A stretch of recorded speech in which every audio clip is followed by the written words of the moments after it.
Okay, let's unpack this. Because what if the very trait you've been praised for your entire life, being quote-unquote realistic, is actually this, like, psychological disease that is literally guaranteeing your failure the moment the market turns? I mean, that is a wild thought, right? But it's exactly what we're looking at today. Yeah, exactly. Uh, Because, we're constantly told to set manageable, sensible targets. We map out these perfectly safe, practical paths to, I don't know, get our finances in order or build our careers or hit our fitness goals. right, the whole SMART goals thing. Exactly. But today, for you listening, we are taking all of that conventional wisdom and we're tossing it straight out the window. We're looking at why playing it safe might actually be the most dangerous thing you can possibly do. Yeah, it's a total It reversal. really is. So our mission today is to dive deep into a really fascinating summary of Grant Cardone's The 10X Rule. We're going to extract the core differences between massive success and guaranteed failure. And what's fascinating here is how it explores reshaping the entire architecture of your ambition just by scaling your thoughts and actions by a literal factor of 10. Yeah, and I want to start by reading the anchor quote from the source material, Hmm. just because it establishes this like baseline frequency for everything we're going to talk about today. Oh, for sure. Hit me. So the text says, massive thoughts must be followed by massive actions. There is nothing ordinary about the 10X rule. It is simply what it says, 10 times the thoughts and 10 times the actions of other people. I mean, it is an incredibly aggressive text. It completely rejects the entire modern philosophy of incremental goal setting. It really does. It's like, forget stepping stones. Right. And the foundational premise that the text builds on to justify that extreme stance is it's a diagnosis of a chronic universal human flaw. Okay, tell me more about that.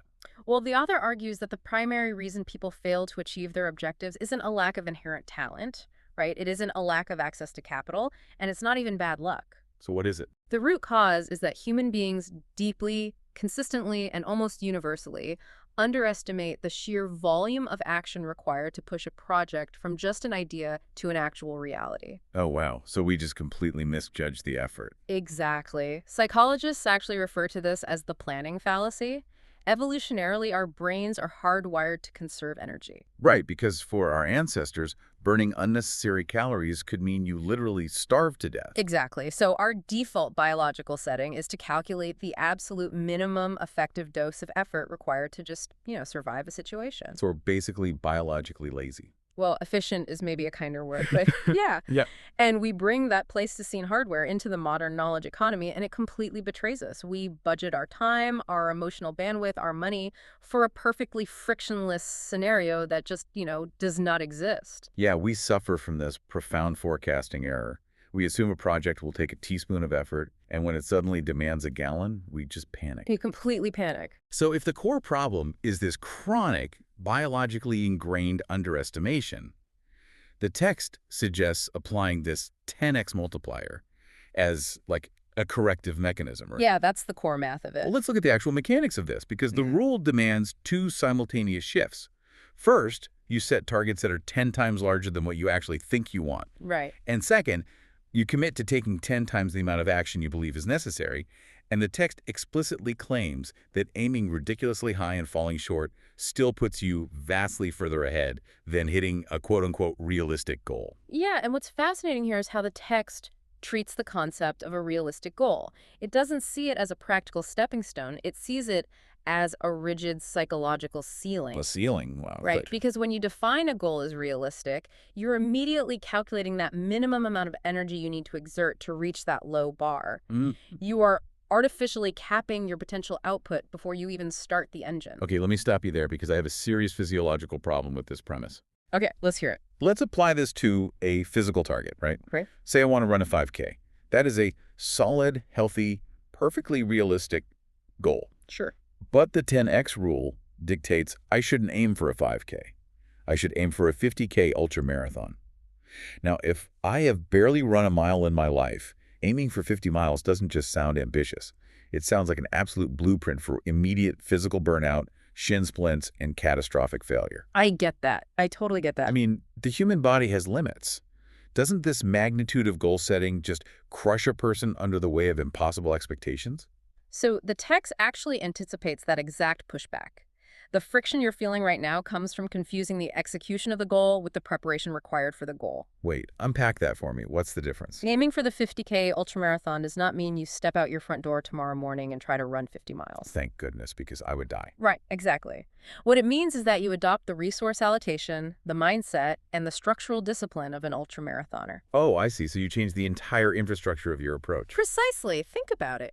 If your goal is a realistic 5K, you might go buy a cheap pair of shoes and jog around the block maybe twice a week. Yeah, and if it rains, I'm definitely skipping a day. Exactly. But if your target is a 50K, the sheer magnitude of that problem forces a completely different caliber of solution. You go out and hire a running coach. You overhaul your entire nutritional intake. You study biomechanics to prevent the exact shin splints you just mentioned. Oh, wow. Right. By attempting to solve the 10x problem, you build this impenetrable foundation. So when you inevitably hit the wall and quote-unquote fail by only running, say, 15 miles... You've completely obliterated the original 5K goal. Exactly. You survived the failure because your infrastructure was over-engineered. That is, I mean, that reframes the entire concept of failure. It really makes me think about resource allocation in a different way. It's almost like packing for a trip. Okay, I like where this is going. If I'm taking a weekend trip, a realistic packing strategy is bringing 2 shirts and 2 pairs of socks, right? I have optimized for the exact dimensions of the trip. Perfectly efficient. Right.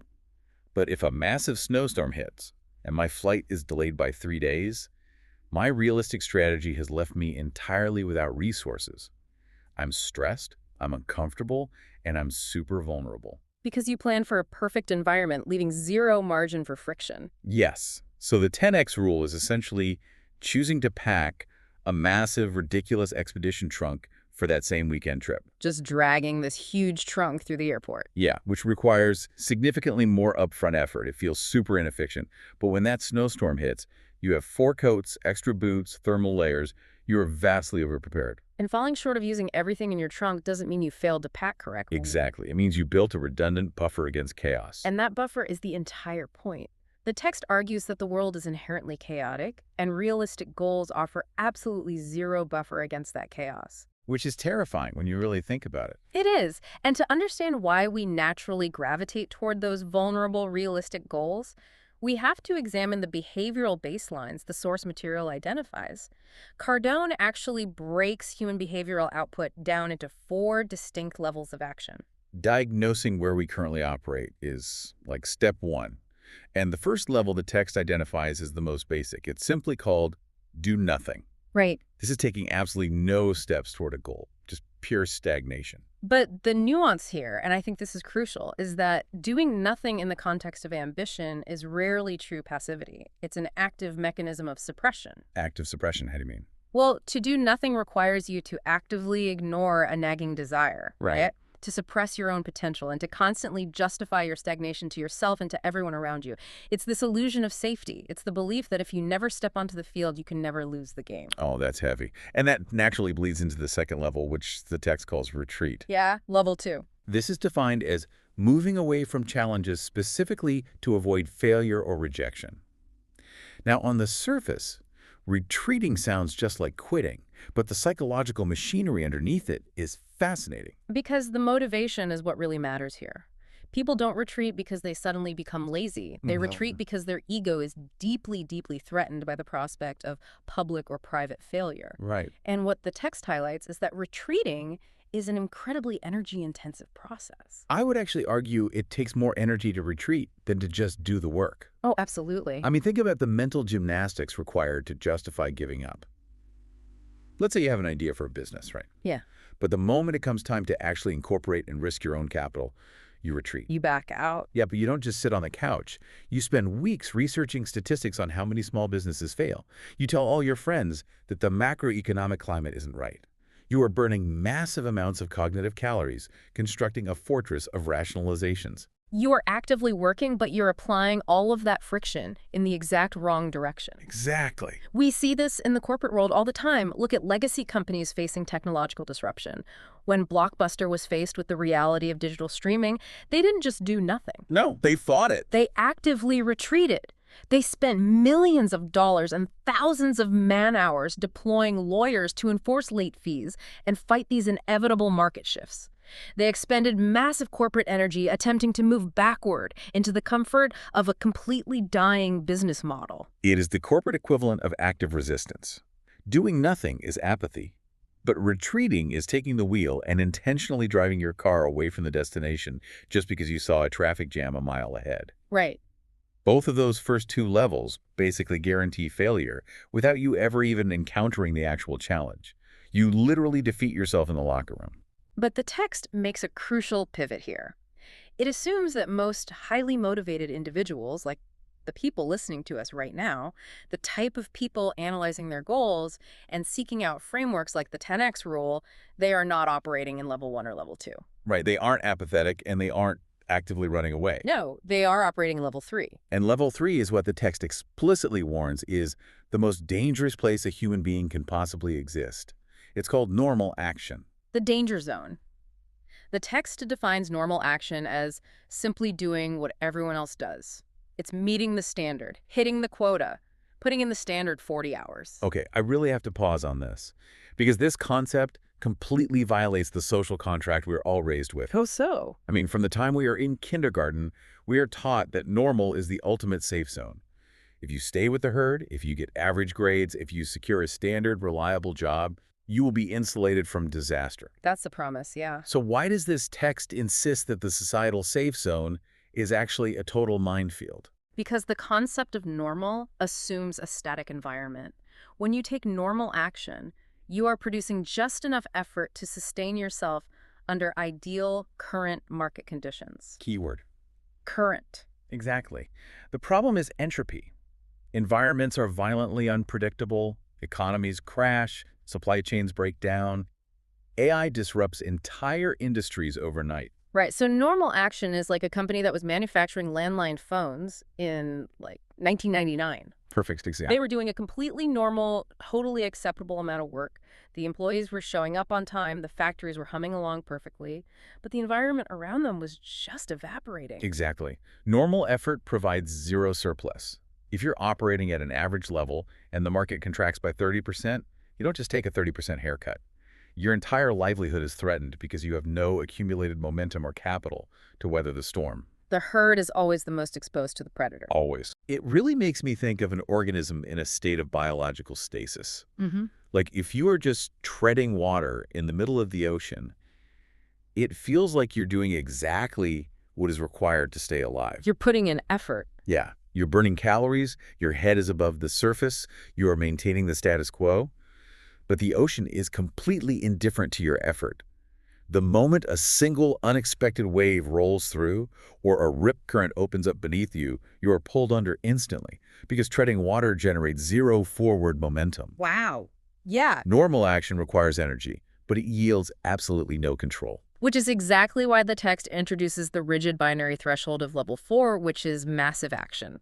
And the author uses very absolute language here, stating that massive action is the only level that creates significant success. The only level. Yes, it involves generating so much output that you completely dominate your sector, and it is not presented as a sliding scale. Right. It's not like, oh, do 10% more and get 10% safer. It's a complete phase change. Exactly. You are either beneath the threshold, completely vulnerable to the whims of the market, or you have crossed the threshold into massive action.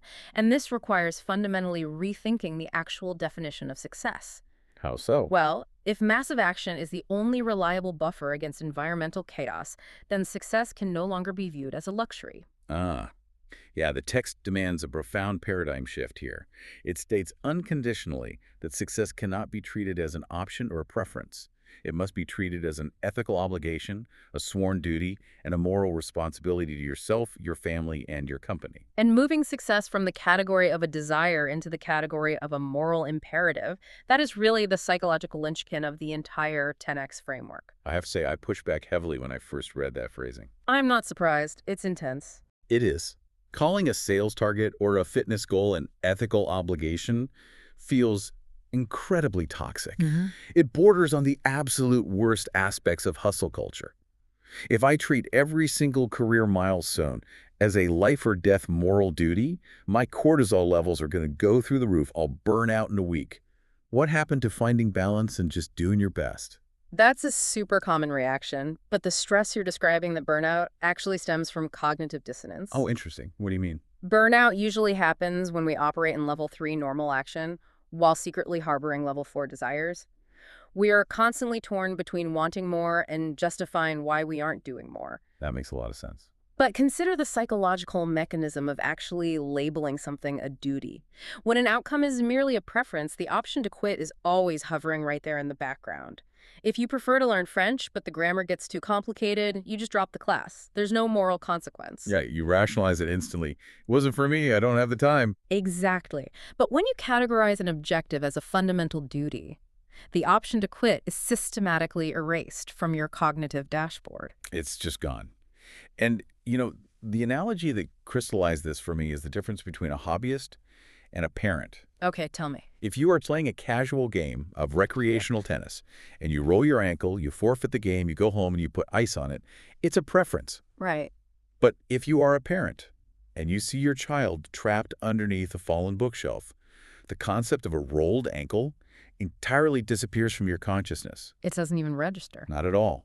The objective, saving the child, is an absolute non-negotiable duty. You don't try your best to lift the bookshelf. You do whatever is literally required. You experience what scientists call hysterical strength, where the brain overrides the body's natural governors and unlocks massive reserves of adrenaline and force. Because the stakes dictate the biological and psychological output. Yeah. And the text is arguing that until you elevate your personal and professional goals to that exact same level of non-negotiable severity, you will never unlock the reserves of energy required to sustain massive action.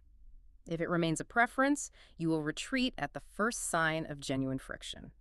I really want you, the listener, to actively process this right now.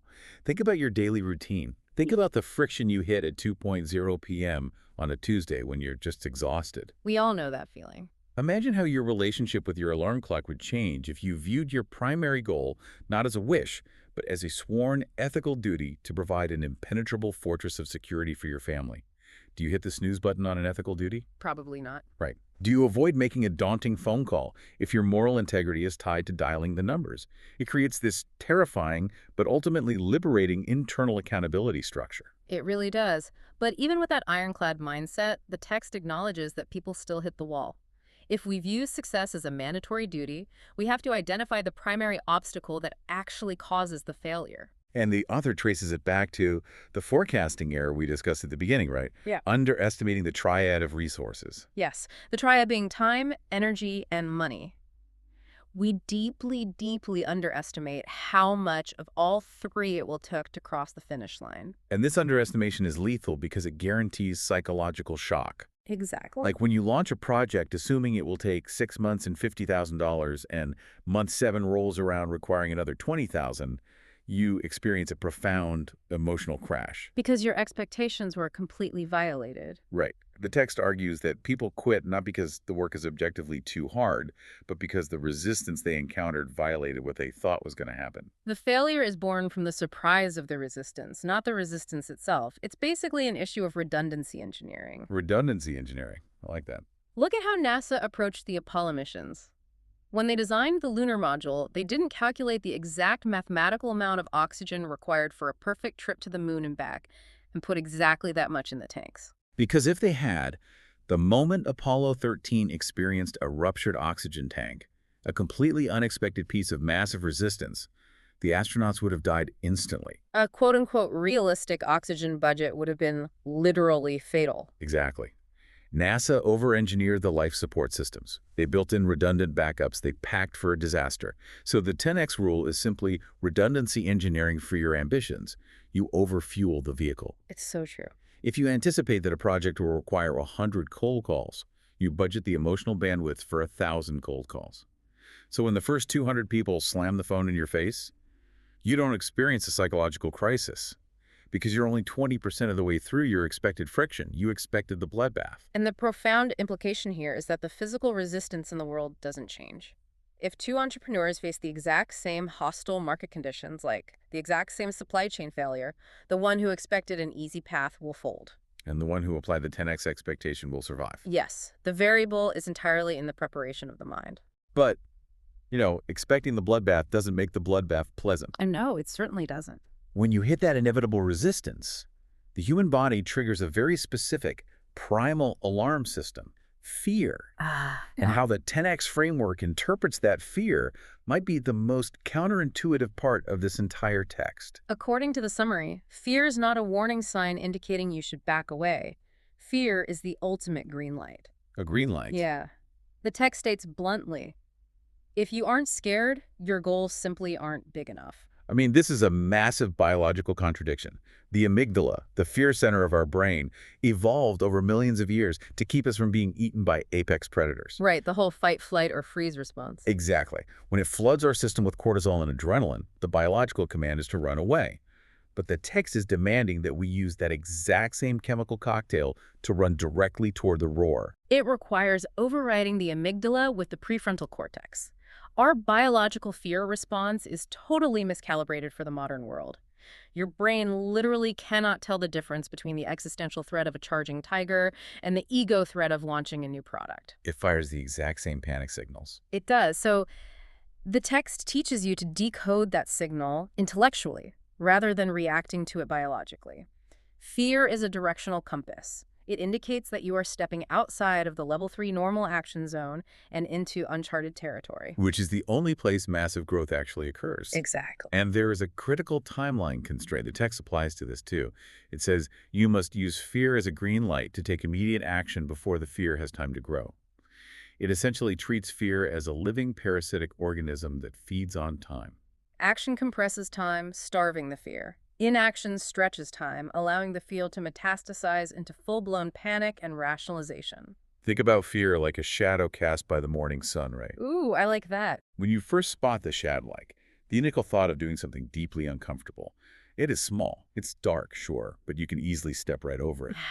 But if you stand there paralyzed by the sight of it and you wait without moving, the sun moves across the sky, the shadow stretches, it distorts into this massive looming monster that covers the entire landscape of your mind.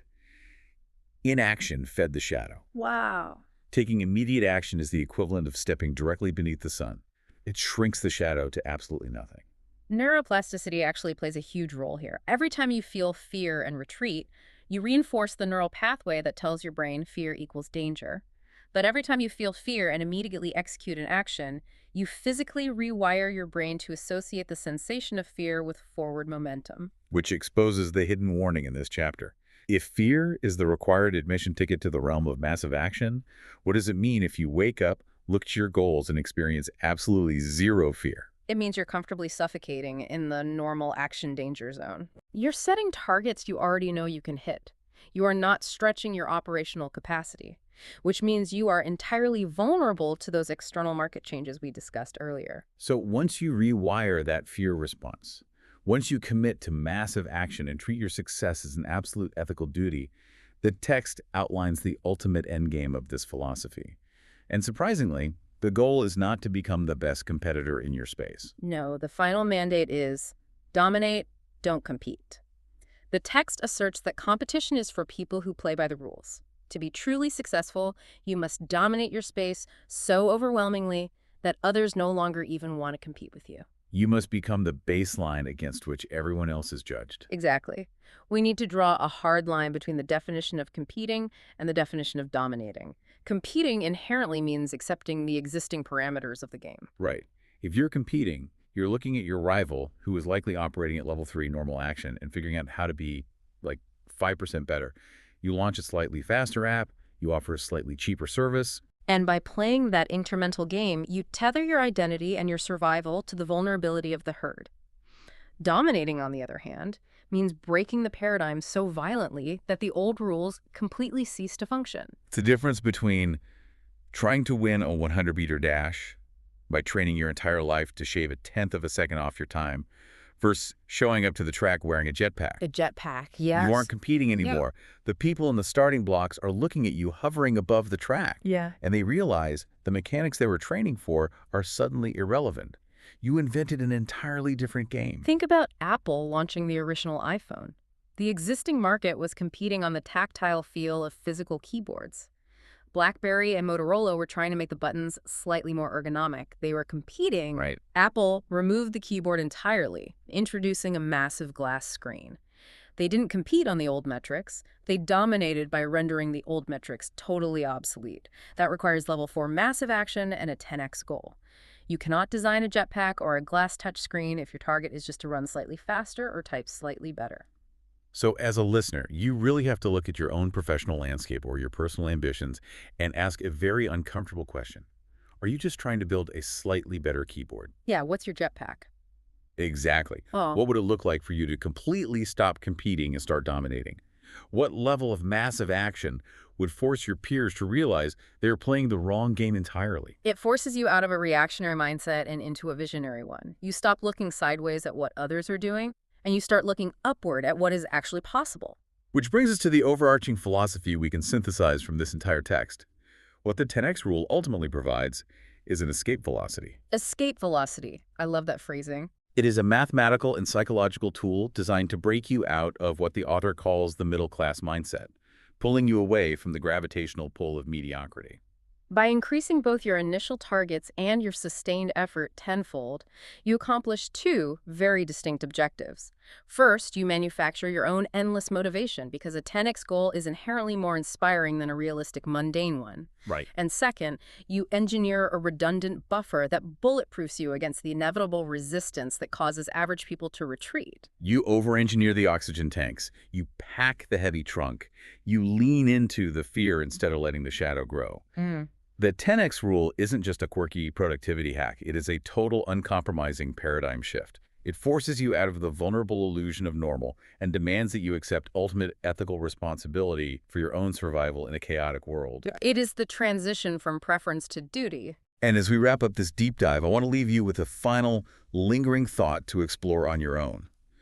Based on everything we've unpacked about how normal action leaves you entirely exposed to environmental turbulence, consider the real meaning of the text's conclusion. Yeah. What if the middle-class mindset Cardone warns about isn't actually a financial tax bracket at all? What if it is simply a state of chronic psychological underpreparation? That is the ultimate test of the framework. If you truly commit to applying the 10x rule to your life today, if you decide to take massive action, you have to ask yourself, are you truly prepared to surrender the comforting, socially acceptable, but ultimately lethal illusion of having realistic expectations? That's a heavy question. We will let you sit with that one. Thanks for joining us on this deep dive.